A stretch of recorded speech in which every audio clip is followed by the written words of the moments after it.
ஒரு பெரிய அடர்ந்த வனம். அந்த காட்டில் ஒரு சிங்கம் சந்தோஷமாக வாழ்ந்துட்டு இருந்துச்சாம். அது தனிமையிலே இருந்தாலும் அது ரொம்ப சந்தோஷமாக அதோட வாழ்நாளை கழிச்சிட்டு இருந்துச்சு அந்த காட்டில். அந்த நேரத்தில் அது தன்னோட வழியில் நடந்து போயிட்டு இருக்கும்போது ஒரு பெரிய முள் அந்த சிங்கத்தோட காலில் குத்திருச்சு. அந்த நேரம் அந்த சிங்கத்தால் வலியை தாங்கிக்கவே முடியலை.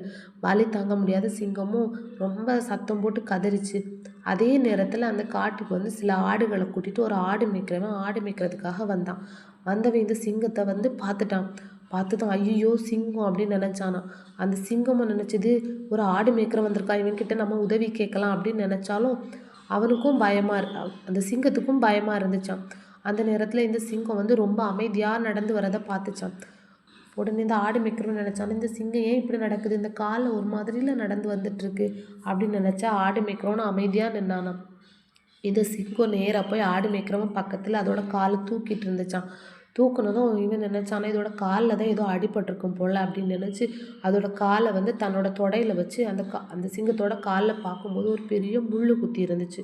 குத்துனதும் அந்த முள்ளை எடுத்துட்டான் இந்த ஆடு மேய்க்கிறவன். இந்த சிங்கமும் வலி குறைஞ்சதும் சந்தோஷமாக அதோட வழியில் போயிருச்சான். கொஞ்ச நாள் போச்சுதான். அதே நேரத்தில் ஒரு ராஜா இந்த சிங்கத்தை சிறை பிடிச்சி தன்னோட ராஜ்யத்துக்கு கொண்டு போயிட்டாராம். கூண்டில் அடைச்சி கொண்டு போனதுன்னு காரணம் என்னென்னா, அங்கே ஏதாச்சும் தப்பு நடந்துச்சுன்னா இந்த சிங்கத்துக்கு இரையாக்கிடலாம் அப்படின்னு நினச்சிட்டு இந்த சிங்கத்தை கொண்டு போயிட்டாரு. அந்த ராஜ்யத்திலேயே ஒரு நாள் இந்த ஆடு மேய்க்கிறவனும் குற்றம் செஞ்சான் அப்படின்னு சொல்லி அவனையும் கொண்டு அரசவையில் நிறுத்தி வச்சுருந்தாங்க. நிறுத்தி வச்சு அவனுக்கு தண்டனையும் கொடுத்துட்டாங்க. என்னென்னா இந்த சிங்கத்துக்கு இரையாக்குறதுக்காக இவனை கொண்டு போங்க அப்படின்னு சொல்லிட்டாரு இந்த ராஜா. உடனே இவனையே நேராக கொண்டுட்டு போய் அந்த மைதானத்தில் நிறுத்தி வச்சுட்டு சிங்கத்தோட கூண்டை திறந்து அந்த சிங்கம் சீறி பாஞ்சு இவனை கடிக்கிறதுக்காக வரும்போது சிங்கம் பார்த்துருச்சான்.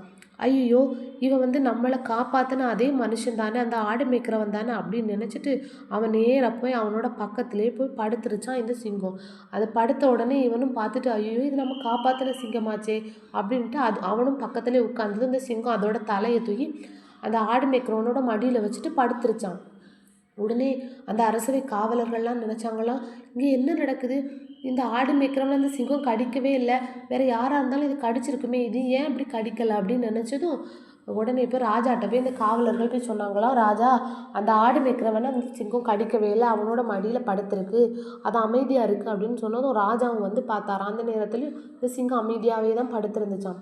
உடனே நினச்சாராம், இது நன்றி மறக்காமல் இருக்குது, ஏதாச்சும் நடந்திருக்கும், அதனால இது நன்றி மறக்காமல் இருக்குது, அதனால் இந்த சிங்கத்தை விடுதலை பண்ணிடுங்க, அந்த ஆடு மேய்க்கிறவனையும் விடுதலை பண்ணிடுங்க அப்படின்னு சொன்னாராம் இந்த ராஜா.